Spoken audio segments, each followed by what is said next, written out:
Sizako wenna yekomede ku mukutu ogwa Daily Still Hope abali ku Daily Still Hope tuaje media n'emikutu emirala tubagala nnyo oba akatuuka soko subscribe ngo like ngato sharing 0752 34 7 ne 07 0883 lunaku z'omwezi 8 mwezi gwa kusatu ate 2024 leero Women's tugera kubanga tukomawo ne show eyo musawa ntono kuva kati walo yangambe wakitogera ku Women's Day.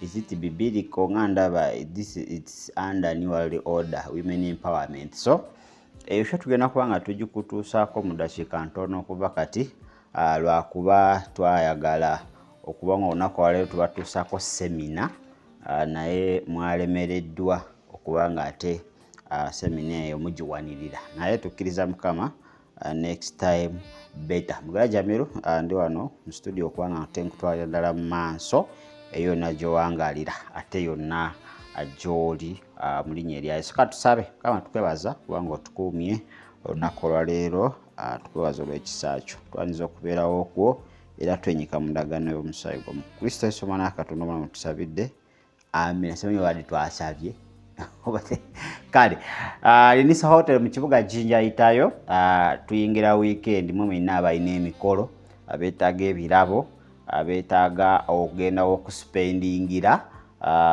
okuwumulira Linisa Hotel kyekifo ekituukaganye n'omutindo gw'ensi yonna okubanga ate ekikuwa services ezijja mu ssente zo ate oleme kubanga ate wejjusa. Kale ebigenda maaso wakati w'entalo z'abasumba ababiri abasatu Kayanja Kakande n'abalala twagadde soke tuzizze ebbali tusobole okubanga tweyongerayo okubanga tukola ku muntu waffe ow'omunda kubanga ezo entalo ndowooza sitaani azitaddemu nnyo omuliro zisobole okubanga ate zeyongera mu maaso.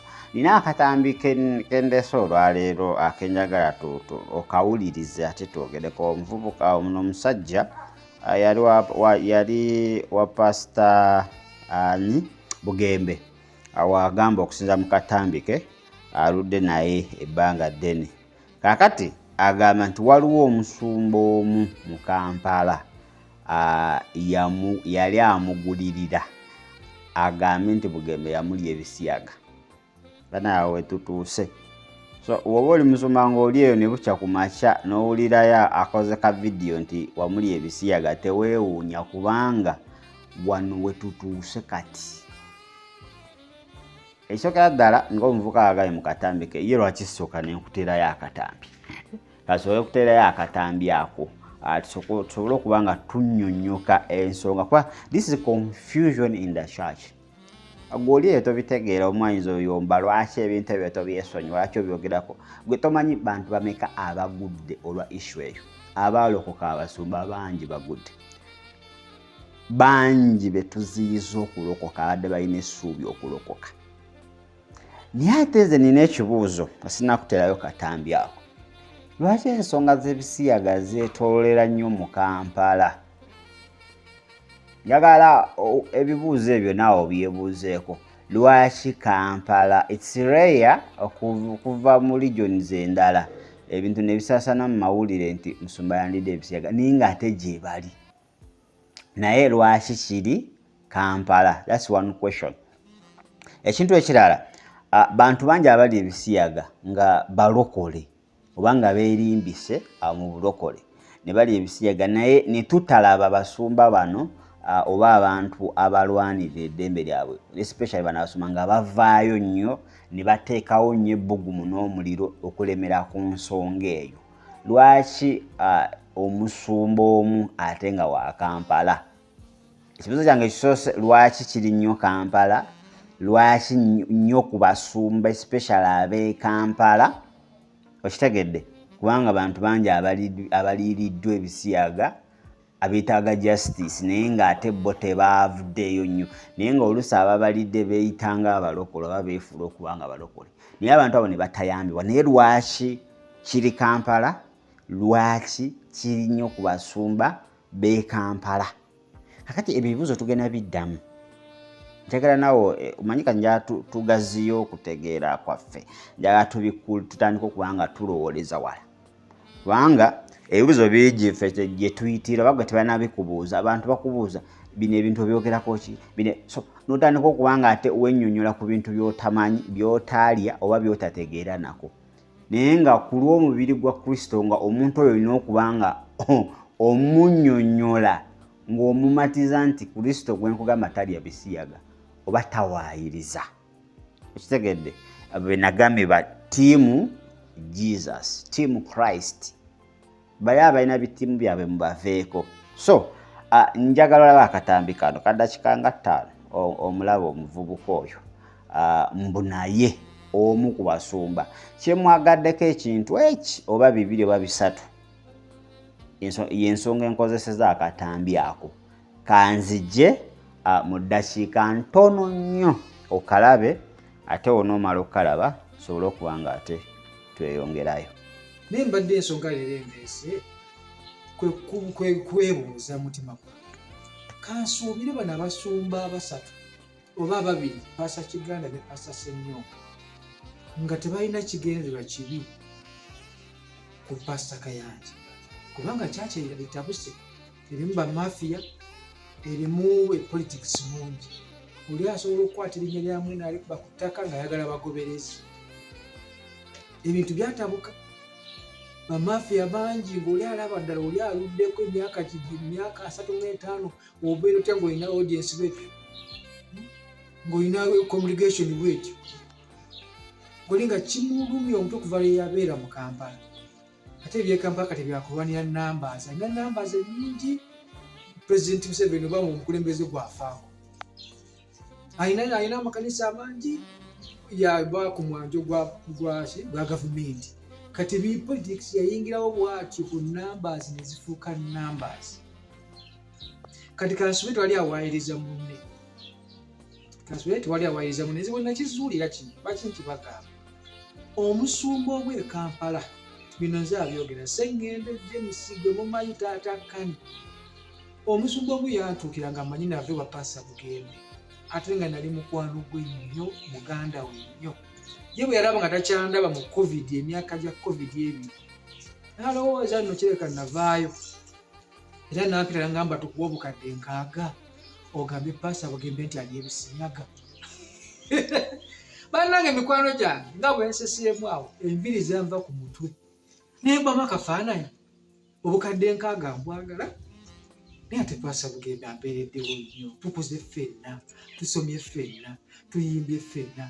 Ekkanisa erimu abantu 9 nga nze ow'omwenda. Ate mmale njikube ku ttaka kub'obukadde 6 kyannema. Omuntu oyo n'ayingira mu akawunti zange za Facebook n'aziblokinga nga bwe ngenda mbivulu bannumbayo ku church Nansana bannumbayo abange. Byonna nekyannuma mu ekyo nti nga Paasa gwe baagala nkolereko diro bw'omuyita twogere nga ye agamba nkyali busy. Nakati leero gwasoose okiwulira mukava mu kamwa kange. Abasajja baŋŋenda nga buli bwamu nga sirina safe. Naye nga bampa obukadde 6 mbeere mu kamera mbeere ku TV ngambe nti Paasa Bugembe yandya Ebisiyaga kyekyazijja ku kyaki ye. Abantu kyaki weetuuse awo bamafiya kyendi mu kugamba. Kati Kansuubire nga mpunzika vidiyo ya leero nti bano abasumba tebali mu kwagala kusiiga Paasa Kayanja nziro. Bwe kiba nga kituufu era mbadde nsaba ekkanisa obeefuneeko ku bakulembeze buli omu yeetwala yekka. Tolina omaaso gatuuza abantu bano 3 ne buwugira. Singa byaggwadde tebyandituuse na mawulire tebyandibaddeyo emyaka 7. Nze bino ebintu biwulidde okumala ebbanga ddene naye nga sibikkiririzaamu ddala nti omusajja wa Mukama asobola okubikola. Nga naye bw'oli mu kwewuunya ddala Paasa Kayanja asobola okulya ebintu ebyo. Ye muntu waawo ali ebintu atalondobamu n'alondamu obulenzi obutegerekeka ne bwasikaali ne obulima ku faamu n'abalonda enkoko ewuwe mbona obwana obusiiwuufu ye agamba yega mulinga agamba ye ate kiki kyasukka. Ntera okubiraba nga balaga ku balenzi abategerekeka nti oyo ali Ebisiyaga. naye bye gwe mugamba omusajja omukulu emyaka 17 mugamba alya n'obwana obutetegerekeko obwo n'obukonzi bye ye alya buliye awo ekikusukkako n'ogamba era nze njala bagamba sinnakkiriza ate njala bagamba ekyo kisoboka kubanga omuntu baba ne weakness esobola okukula weakness ekula kale oli mulabi mulungi era muliza mulungi there is still hope ndowooza kavidiyo ako omaze okuba nga ate okalaba ngenda kamenyamenya mu bufunze njagaddemu ebintu bitono nnyo ekisooka approach engeri gye omuvubuka gye yakozesezza okubanga ate yani aleeta amazima ge ago gayogera lwaki ngambye amazima ge kuba yamanyi oba bituufu asi bituufu okubanga omusumba omu yali amuwa ssente ayogere nti Bugembe yamuli Ebisiyaga ekyo kyewuunyisa okubanga kati kyekigenda mu maaso era omusumba ali eyo towewuunyanga busobola okukya ku makya omuntu nga tomumanyi oba yaliko mu kyaki ebbanga n'afulumamu oba nga tokwatagana naye neweeraba ku intaneti ng'alina kyayogera nti oba omuli Ebisiyaga kubanga waliwo method ebadde ekozesebwa abantu bangi nga bavaayo pasita gundi akamunyanja pasita gundi alina amaanyi gakozesa agatali ganjawulo abantu nga bavaayo oluusi ako kadde kakodyo omulabo oluusi adde akakozesa okuba nga akuba naye ako kalabika kagaanyi era tekagenda kubanga kakola naye nga nagaye nga tuwumula nti bibuuzo bibiri njagala twebuuze lwaki Kampala that's number 1 lwaki issues z'Ebisiyaga zeetoololera nnyo mu kibuga Kampala ekyokubiri lwaki basumba b'e Kampala kubanga basumba bangi across Uganda ate n'ekyokubiri nti basumba bangi abali abana Ebisiyaga oba abakkiriza bangi abali abana Ebisiyaga naye nga baana abo tebafunye justice oba tebayambiddwa bangi ng'abamu basirise n'osirika abamu bayogera abamu nga batuukirina babasumba abeefula okuba nga bayamba ne batayambibwa naye kyesiba ku musumba omu I don't know why gweoyinza okuba olina endowooza yo nange nina eyange naye lwaki Kampala yayonooneka ekyokuba kibasumba b'e Kampala kuba abantu bangi abavuddeyo nga babirya naye nga wadde si basumba naye nga ate beefula abalokole naye nga bali Ebisiyaga naye abaana abo bavaayo ne bacomplaininga ne batafuna justice naye kino kirimu omuliro mungi naffe kituleetera ebibuuzo bingi naawe nga woolina ebibuuzo bingi naye nga ansa zonna entuufu Katonda yazimanyi kubanga abantu wano waliwo just okuteebereza kwekugenda kwegenda mu maaso naye ekizibu ekiriwo politics yayingira ekkanisa church is now so political ekyaki abasumba bava mu kusumba endiga Katonda ze yabawa ebyokubanga balyowa emyoyo babivaako kati ba politician kati beekweka naye nze kyenjagala ku gundi kiri kimu ku Bugingo kati Bugingo ye yajjayo characters z'entuufu is a politician yali awo kati buli omu akola ki kujjako bamuzibeebe be batamulaba naye abantu abasinga bakola ki bo balaba naye kati tulina abasumba abambadde eddiba ly'endiga nga misege nga bapolitician abawedde emirimu kati ekiri mu Kampala ekigenda mu maaso oba ekirwanyisa abasumba ye feemu baagala ani asigala okubanga ye darling mu gavumenti kuba gavumenti eno erina abasumba beekukuta nabo basumba bangi mu Uganda naye si bonna nti bagenda mu State House tulina abasumba nga ye waayagalira wagendera mu State House oba kiro oba misana ye ng'agamba nze gundi baggulawo buguzi kati ekirwanyisa abamu kyekyo nabo baagala batuuke ku eyo level kyekisinga okuba nga kikola ki nga kibatawanya let me tell you Katonda asobola okuteeka ku level gye weetaaga tuleme kunoonya tutumu nga tuwaayiriza abalala tuleme kunoonya tutumu nga tulema okumenyeka okuleka emize gye batugambako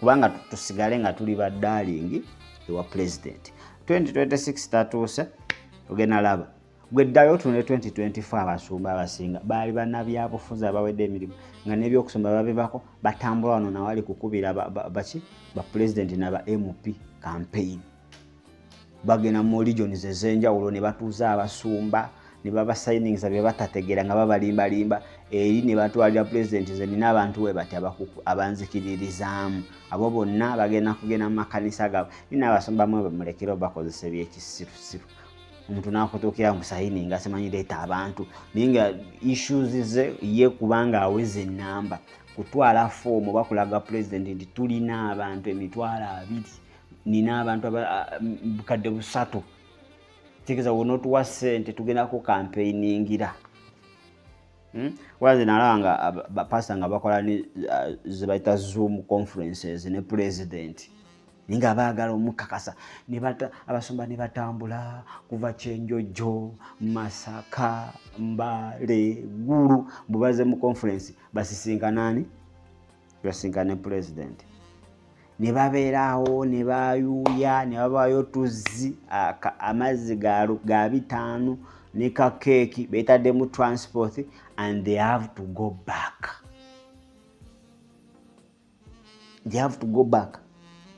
Transport waabwe naye ng'ono ye kyasetinze kikoze president alabye ennamba y'abasumba in fact abamu tebalina abasumba just baleeta abakulembeze mu church naye wano yagamba nkuleetera abasumba kati ekyaki tugifudde politics tulemereddwa okukola bye tuteekeddwa okuba nga tukola kati ekirwanya abasumba teri kirala ani alina okusigala mu state house nga darling nga president gwakkiririzaamu ekyo nakyo tokibuusa maaso olutalo olugenda mu maaso omu aba tayagala kwenenya atya okuswala erinnya ly'okubanga mu state house lirabika bubi nabano be bagamba nti bawaayiriza nabo bayinza okuba nga bakikola kwonona linnya ly'oli nabo basigale mu state house batandika obbalabawo kubanga bayinza okuba babadde tebabalabawo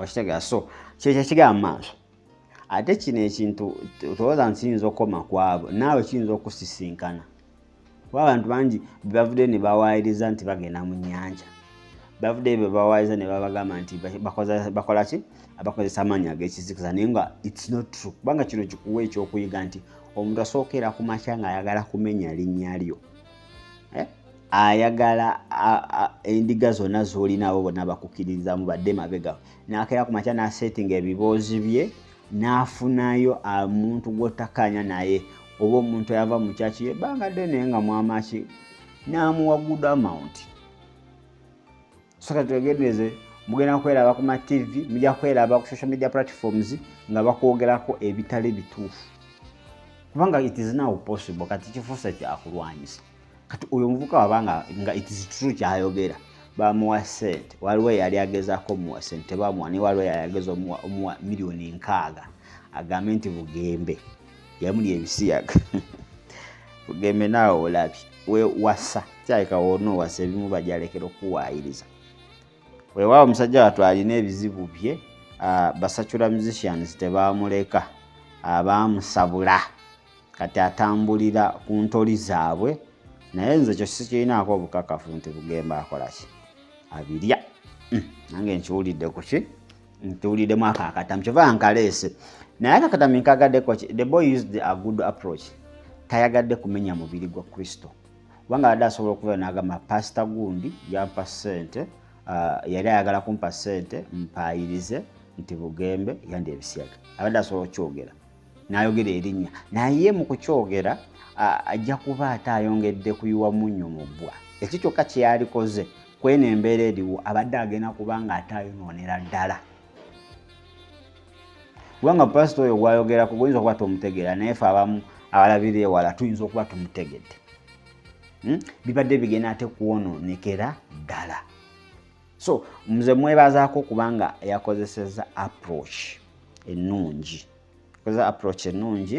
n'agamba omusumba omu yalumiriddwa omubiri gwa Kristo message ye etuuse naye ate n'omubiri gwa Kristo gusigadde nga guli ki nga guli safe than okuvaayo oyagala oyogere naye ate ng'ogenda kuwonoonera ddala so nze mwebazizaako ekyo So kati tusaba n'abaana abasumba babeeko okulumirirwa okutono eri ekkanisa. Kulumirirwa okutono. Weewaawo buli omu ayinza okuba alina issues ku munne, buli omu alina data ku munne. Ebimu kati batandika okuba nga babireka for the good of the body of Christ. Banoonye the best way. Ng'ono omuvubuka ayogedde. That's his best way. Ayogedde. Message etuuse. No yali ayagala omuwa ssente. Ayinza okuba nga n'obubaka abulabye. Naye omubiri wa Kristo taleeseewo nsasagge. Kati kyekizibu ky'abalokole kye tulina nti woba omanyiko issue ku muntu oyagala ensi yonna ekutegeere. N'omuntu oyo omwogere. Oyongere okwonoonera ddala. Ng'olowooza oli kulongoosa kumbe oli kwonoona. Kikizibu kye tulina ngaffe abalokole. Tetutuulako awo wansi ne tusooka tulowooza bye tugenda okwogera. Weewaawo byandibwe bituufu oba si bituufu. Naye result si egenda okuvaamu. Result si egenda okuvaamu eyamba omubiri. Weewaawo eba eyamba. Kyeyamba kyenkanankana kitya n'ekino ekigenda okwonoona. Ebyo byonna tulina osooka okubirowoozaako. Ensonga lwaki ndeesa akatambi kano nti kisobokera ddala musumba ali eyo oba muweereza gwe ali eyo okukya ku makya nga naye balina bye bakwogeddeko nga tobimanyi. Kakati mubaamu nti kati waliwo agula agenda nga agula. Ate agula tuyinza okuba tumumanyi. Kyeraliikiriza. Bino gundi nabbi wa bulimba gundi ebyo byo bagula dda naye byagaana okukola ki? Byagaana okukola. Bigaanyi.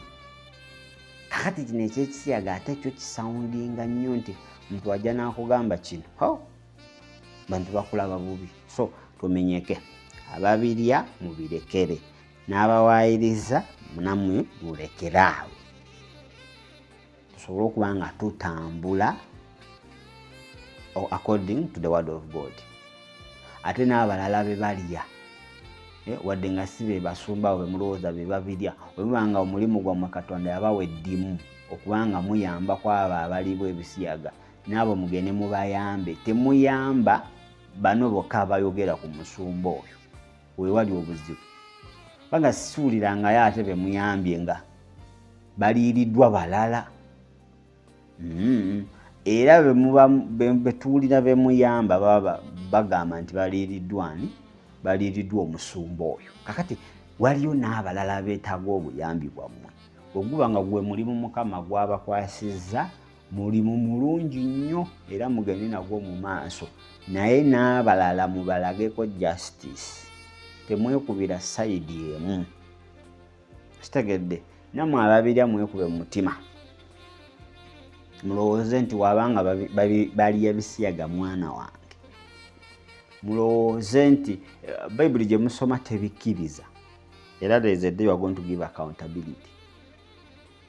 Mulowooze engeri abantu gye batandise okuba nga babalabamu n'engeri gye batandise okuba nga batwala obulokole kyeki n'ekifaananyi kye tusindikira abo abatanaba kuba nga balokoka. Munaabirowoozaako ne mumenyeka mu mutima gyammwe. Ne mulaba nga amazima waliwo ekisekeddwa okuba nga kikolebwa okuba kwenenya mwenenya. In fact mukole ekyo you will be the best. Ojja kubanga gwe mulokola akyasinze. Kubanga omulokola ategeera ensobi ye. Yoyo mulokola ategedde Kristo. Yoyo mulokola ategedde Kristo. So mujja kubanga kyakulabirako kinene era bangi abakola ebintu ebifaanagana weebityo n'ebirala. Nabo bajja funa that conviction bagambe ola musumba gundi avayo neenenya ekintu weekiti ekinene. Kitegeeza nange nsobolera ddala okukola ki? Okwenenya. So repentance mwe muyita revival ejja mu Uganda eyinza otandikira awo nga abakozi b'ebibi beenenyeza n'abawaayiriza nabo bwe babanga bawaayiriza nabo ne bagamba ne tubadde tuwaayiriza nabo ne beenenya. That's where revival weegenda okubanga etandikira. revival si kintu mbu kijja kuva kiba kire kijja kuva mu ggulu kigwe. Revival it's a person gwe mwennyini okwezuula. Revival etandika naawe. So twali tusaba mwe abasomesa revival ejja Uganda ketandike nammwe naffe sobola okuba nga tugi embracing. Ndoza sinza sukkawo wano oli mulabe mulungi era muwuliriza mulungi. Atugenda kudda n'akatambi ka Women's Day. Leero olunaku lwa nnaku z'omwezi 8 International Women's Day and it is a public holiday okwetoola ensi yonna. Atugenda kuba kwale yambuuza Women's Day eyo mbwagirabamu ebituli tusobole okuba nga tuvaayo tumutangaazeemu. Naffe tetugenda kukulyaza amaanya, tugenda kuvaayo ate tusobole okuba nga tukutangaaza about Women's Day. Leero lunaku lwe twali even tutegese okuba nga ate tukola semina. Naye semina mwalemereddwa okuba nga mugiwanirira olw'ensonga ezimu oba endala. Naye next time better tujja kuba ate nga tubategeeza. Lowooza badde mulabi mulungi. 0752 34 14 47 ne 07 076 0883 ne 0752 34 14 47. Ze namba za Falinisa Hotel mu kibuga Jjenjalongo Uganda Road. Leero ng'eri public holiday ate weekend yitayo. Oba olina kapate konna birthday pate yonna gy'omanyi yitayo ebifo gyebiri. Ate oba oyagala kuwummulamu leero gandala owummula leero owummula nkya okumulimu oddayo Monday genda. Rooms gye eziri ku mutindo gw'ensi yonna. Ebyokulya baaba byo ojja kuvaayo ng'otenda Alinisa Hotel. Yitayo Jinjaawo otuuka mu Jinjaawo boda yenna mubuuze njagala kuntwala ku Alinisa Hotel ku Uganda Road. Bajja kutuusaayo bulungi lwa nusu 10 lwokka. Ate gwoba olina ekidduka kyo gwe buba n'embuuza ku Alinisa Hotel ku Uganda Road. Otuuka ku CPS y'Ejjinjaawo opposite CPS gwe ng'okkirira bukkiriza ojja kuba otuuka ku Alinisa Hotel mu kibuga eky'Ejjinja. Kale ndowooza ngenda kuba ngamba sibulira wano sigenda kubanga ate nsukkawo. Naye mu ssaawa ntono tugenda kuba nga ate tukuleetera about International Women's Day. That's all about women empowerment. Tuba tunaba tujja tuwaliza okuba nga tutakula tugende ku New World Order programs kuba mwe eyo gye kigwa oba gye kitandikira. Manye ebintu ebimu byatandika birungi naye nti omulabe n'abiyingiramu n'abanga ate abyonoona. Abakyala okujaguza olunaku lwabwe si kibi naye emabega waliwo ekintu ekiriyo si kibi okubanga bajaguza naye waliyo ekiri emabega. Women empowerment omwenkanonkano is not biblical. Kubanga kyekiri emabega wa kino kyonna omwenkanonkano. That's not biblical. A woman will never be equal to a man. Oyagala toyagala tekisoboka. Kale mubeere bulungi ate era mweraba.